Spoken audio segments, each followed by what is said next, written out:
बिस्मिल्लाहिर्रहमानिर्रहीम अस्सलाम वालेकुम। मेरा नाम डॉक्टर अब्दुल्ला गाजी है। मैं होम्योपैथिक ट्रीटमेंट से रिलेटेड आपके साथ वीडियो शेयर करता रहता हूं। तो आज मैं जिस टॉपिक पे आपके साथ बात करने लगा हूं वो है गॉल ब्लैडर स्टोन्स, जिसको हम गॉल स्टोन्स या कॉलीलिस्टिसिस या पित्ते की पत्थरी भी कहते हैं। इस वीडियो में मैं आपको बताऊंगा कि गॉल ब्लैडर होता क्या है, इसका क्या फंक्शन है हमारी बॉडी के अंदर, गॉल स्टोन्स या पित्ते की पत्थरी होती क्या है, किस तरह ये हमारे गॉल ब्लैडर के अंदर बनती है। उसके अलावा मैं आपको इसकी मेन कॉजेज के बारे में बताऊंगा, कुछ साइन एंड सिम्टम्स के बारे में बताऊंगा कि जिसके साथ आप ये डिफ्रेंशिएट कर सकते हैं कि पेशेंट को गॉल ब्लैडर स्टोन्स हैं या नहीं हैं। उसके अलावा मैं आपको इसके डिफरेंशियल डायग्नोसिस के बारे में बताऊंगा और इसके इफेक्टिव होम्योपैथिक ट्रीटमेंट के बारे में बताऊंगा और कुछ प्रिकॉशनरी मेजर्स के बारे में बताऊंगा और डाइट प्लान के भी बारे में भी बताऊंगा कि जिसके थ्रू आप इसकी मैनेजमेंट भी कर सकते हैं। तो सबसे पहले शुरू करता हूं गॉल ब्लैडर से। गॉल ब्लैडर एक मस्कुलर पियर शेप्ड ऑर्गन होता है हमारे पास, और अगर इसके वेट की बात कीजिए तो ये तकरीबन 50 ग्राम या 50 ग्राम जिसका वेट होता है। ये हमारे पास एक मस्कुलर ऑर्गन है जो कि हमारे राइट हाइपोकॉन्ड्रियम रीजन के अंदर प्रेजेंट होता है। ये बिल्कुल हमारे लिवर के जो है नीचे प्रेजेंट होता है। अगर इसके मेन फंक्शन की बात की जाए तो इसका मेन फंक्शन ये है कि इसने बाइल की जो है वो स्टोरेज करनी होती है, उसकी कॉन्सेंट्रेशन करनी होती है। उसके अलावा हमारे जो ड्यूडिनम वाला पार्ट है या इंटेस्टाइन है उसके अंदर इसकी सिक्रीशन भी करनी होती है। तो अब बाइल जो है, अब बाइल क्या चीज़ है? बाइल एक हमारे पास एक आप कह लें रतूबत है जो कि हमारे लिवर के अंदर प्रोड्यूस होती है या सिक्रीट होती है, और लिवर के थ्रू ये एक डक्ट के थ्रू होती हुई हमारे पास गॉल ब्लैडर के अंदर आ जाती है। अब गॉल ब्लैडर के अंदर ये जो बाइल है ये हमारे पास स्टोर रहता है, और इसका बाइल का मेन काम ये है कि इसने हमारा जो भी हम फैट खाते हैं फैट को डाइजेस्ट करना होता है हमारे बाइल ने। तो ये जो है एक डक्ट के थ्रू हमारे पास जो हमारी इंटेस्टाइन है इसका जो फर्स्ट पार्ट ड्यूडिनम होता है उसके अंदर इसकी सिक्रीशन होती है हमारे पास बाइल की। तो जब भी हम रेस्ट के अंदर होते हैं तो हमारा बाइल जो है ये कॉन्ट्रैक्शन और रिलैक्सेशन करता रहता है। जिस तरह मैंने आपको बताया ये मस्कुलर ऑर्गन है, तो ये कॉन्ट्रैक्शन और रिलैक्सेशन करता रहता है, इसके अंदर बाइल स्टोर होता रहता है। जैसे ही हम कोई फैट वाली चीज़ खाते हैं या कोई भी खाना खाते हैं तो जब वो हमारे इंटेस्टाइन तक पहुंचता है या स्टमक के थ्रू पहुंचता है तो ये जो गॉल ब्लैडर है ये अपने अंदर स्टोर किया हुआ बाइल रिलीज कर देता है हमारे ड्यूडिनम के अंदर, और उधर जाके ये हमारे जो इसका फैट्स हैं उनको डाइजेस्ट करने के लिए एंजाइम्स वगैरह जो हैं वो इधर से स्क्रीट होते हैं। तो यानी कि ये बाइल जो गॉल ब्लैडर है ये हमारे पास बहुत ही अहम किरदार अदा करता है। तो हमारे पास जो बाइल है अगर इसकी कॉम्पोजिशन की बात की जाए तो मोस्टली इसके अंदर हमारे पास कोलेस्ट्रॉल होता है, या हमारे पास बिलीरुबिन होता है, या हमारे पास और कुछ जो है ट्रेस अमाउंट के अंदर इसके अंदर चीज़ें होती हैं हमारे पास। अब होता इस तरह है कि लिवर जो है हमारा वो मेन हमारा जो है जनरेट करता है या प्रोड्यूस करता है हमारे पास बाइल को। अब ये बाइल जो है एक डक्ट के थ्रू होते हुए हमारे गॉल ब्लैडर के अंदर आता है, और जब जरूरत महसूस होती है तो गॉल ब्लैडर की कॉन्ट्रैक्शन होती है और ये जो है हमारे पास बाइल ये हमारे इंटेस्टाइन के अंदर चला जाता है हमारे ड्यूडिनम वाले पार्ट के अंदर।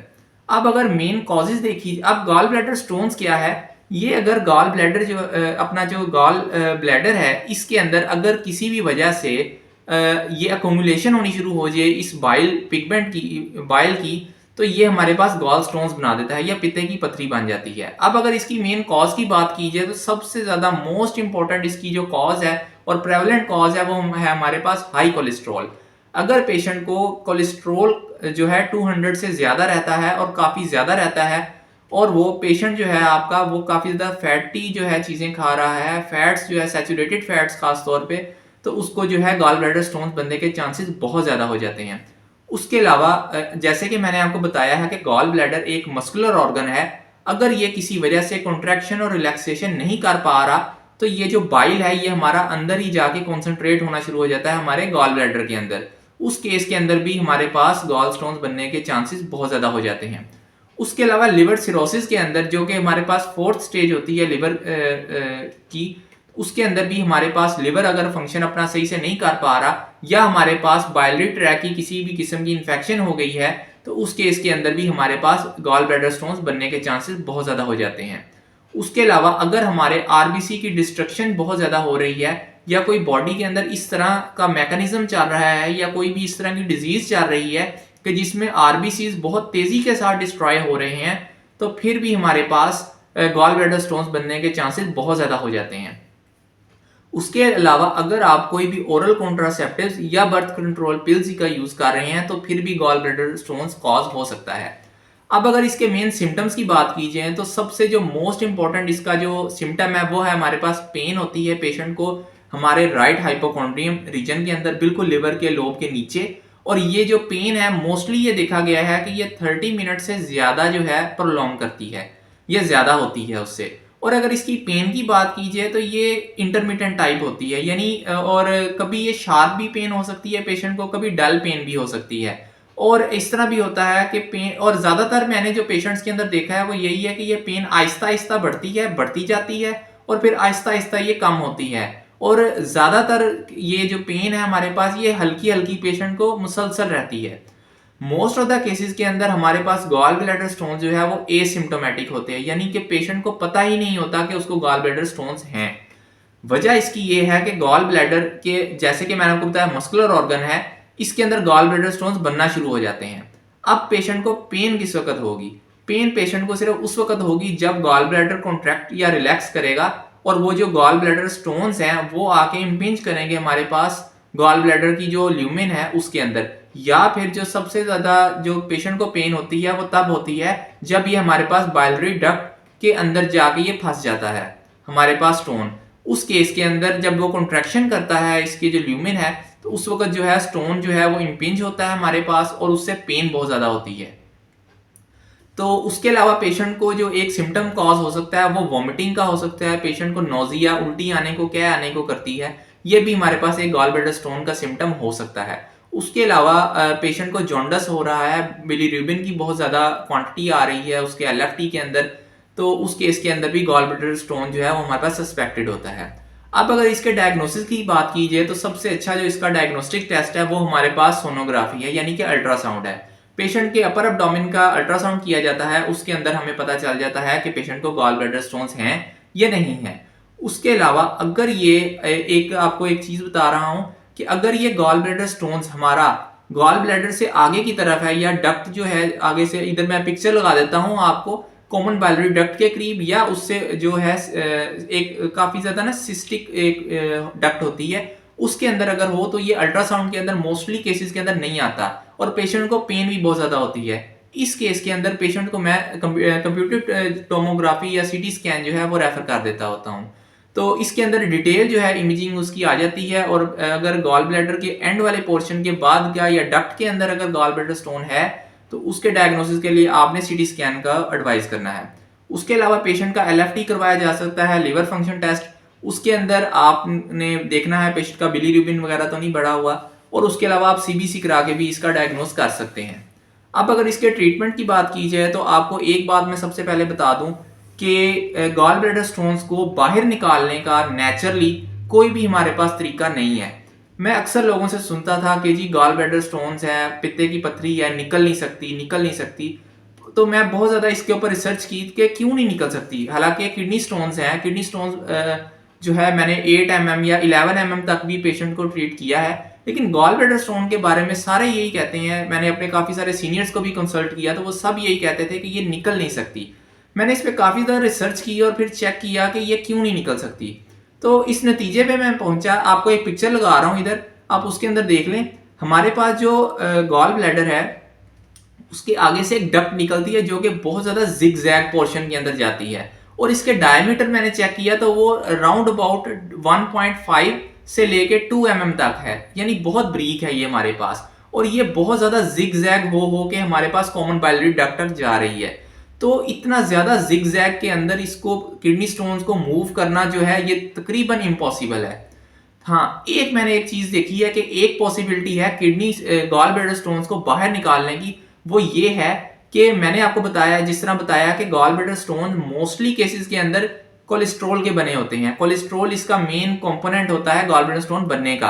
अगर हम कोई इस तरह का तरीका कर लें या इस तरह की रेमेडी यूज कर लें कि जो कि गॉल ब्लैडर स्टोन्स के अंदर के कोलेस्ट्रॉल को डिसॉल्व कर दे और वो आहिस्ता आहिस्ता बाइल के थ्रू होता होता ही हमारे इंटेस्टाइन के थ्रू जो है या रेक्टम के थ्रू होता हुआ निकल जाए, तो इस केस के अंदर हम उसके साइज को कुछ हद तक रिड्यूस कर सकते हैं। लेकिन इसके अलावा मुझे इसका कोई ट्रीटमेंट जो अभी तक नहीं मिला। एलोपैथिक के अंदर या हमारे जो सर्जन्स हैं वो इसका ट्रीटमेंट इस तरीके से करते हैं कि इसके लिए हमारे पास 3 मेन मेथड्स यूज होते हैं। ओपन कोलिसिस्टेक्टोमी होती है, उसके अंदर क्या होता है कि एक इंसिजन दे के बड़ा सा गॉल ब्लैडर को ही निकाल लिया जाता है। असल में इस तरह है कि हम गॉल ब्लैडर स्टोन्स को अलग से नहीं निकाल सकते। उसकी वजह यह है ये sac like portion gall bladder के अंदर पड़ा है। अगर इसको एक दफा कट लग जाए तो इसको दोबारा स्टिच करना बिल्कुल जो है नामुमकिन होता है। इसलिए वो क्या करते हैं सर्जन्स हमारे, वो गॉल ब्लैडर जो है उसको वैसे ही निकाल देते हैं। इस केस के अंदर एक कॉम्प्लिकेशन ये आती है पेशेंट को कि वो अब बाइल को स्टोर नहीं कर सकता। सारी उम्र के लिए पेशेंट की प्रिवेंशन ये होगी जिनका गॉल ब्लैडर निकल चुका है कि उन्होंने कोशिश ये करनी है कि कोई भी सैचुरेटेड फैट या फैटी चीज़ों को अवॉइड करना है ताकि उनके जो है लिवर पे ज़्यादा इफेक्ट ना पड़े। उसके अलावा हमारे पास अब लेटेस्ट जो चल रही है इस वक्त हमारे पाकिस्तान के अंदर वो लेप्रोस्कोपिक कोलिसिस्टेक्टोमी है। इसके अंदर हमारे पास एक स्मॉल इंसिजन दे के 2 जगह से हमारे जो है इसको सक करके जो है बाहर निकाल लिया जाता है। लेकिन जो लेटेस्ट अभी यूरोपियन कंट्रीज के अंदर चल रहा है वो हमारे पास रोबोटिक कोलिसिस्टेक्टोमी जो है वो चल रही है इस वक्त। इसके अंदर रोबोट्स का यूज करते हुए गॉल ब्लैडर को निकाल लिया जाता है। लेकिन अनफॉर्चुनेटली अभी ये इतना ज्यादा इसका जो है इधर हमारे पाकिस्तान या इंडिया के अंदर इतना इसका रुझान अभी नहीं हुआ या ये फैसिलिटी अभी अवेलेबल नहीं है। अब आपको इसके इफेक्टिव होम्योपैथिक ट्रीटमेंट के बारे में बताऊंगा। ट्रीटमेंट के बारे में मैं आपको पहले बता चुका हूं कि इसका मुकम्मल ट्रीटमेंट हम नहीं कर सकते, लेकिन इसके साइज को रिड्यूस किया जा सकता है और उसके अलावा नई जो है गॉल ब्लैडर स्टोन्स को बनने से रोका जा सकता है। सबसे अच्छी जो होम्योपैथिक मेडिसिन इसके लिए मैं प्रिस्क्राइब करता हूं वो है हमारे पास berberis vulgaris mother tincture. Berberis vulgaris mother tincture, इसके आपने 15 ड्रॉप्स 1 घूंट पानी के अंदर दिन में 4 दफा इस्तेमाल करने हैं। उसके अलावा अगर आपके पेशेंट को या आपको लिवर का कोई इश्यू हो रहा है, लिवर आपको फैटी लिवर आया है, जब आपने अल्ट्रासाउंड कराया है तो फैटी लिवर आया है, या आपके एलएफटी के अंदर आपके ट्राइग्लिसराइड्स जो है 150 से एक्सीड या बढ़ गए हैं, आपका कोलेस्ट्रॉल 200 से ज्यादा है, तो इस केस के अंदर आपने चैलिडोनियम मदर टिंचर का भी यूज लाजमी करना है। चैलिडोनियम मदर टिंचर का आपने यूज करना है। चैलिडोनियम मदर टिंचर के आपने 15 ड्रॉप्स 1 घूंट पानी में दिन में 4 दफा यूज करने हैं। आप ये दोनों मेडिकेशन जो है ये अल्टरनेट भी ले सकते हैं, यानी एक दफा आपने वो ली है तो आप 4 या 5 घंटे के बाद दूसरी मेडिसिन इसकी यूज कर सकते हैं। उसके अलावा जो मोस्टली पेशेंट को सिम्टम आता है हमारे पास, अगर गॉल ब्लैडर का कोई इशू है तो पेशेंट को अक्सर कंप्लेन होती है कि हमारा जो है स्टमक वो सही से काम नहीं कर पा रहा, गैस या कब्ज वगैरह की बहुत ज्यादा शिकायत होती है। इस केस के अंदर आपने लाइकोपोडियम 200 CH पोटेंसी का यूज करना है। लाइकोपोडियम 200 CH पोटेंसी का आपने यूज करना है। इसके आपने 2 ड्रॉप्स 1 चम्मच पानी के अंदर रात को सोते हुए और सुबह निहार आपने यूज करने हैं। तो इससे आपका गैस और कॉन्स्टिपेशन का जो इशू है वो बिल्कुल ठीक हो जाएगा।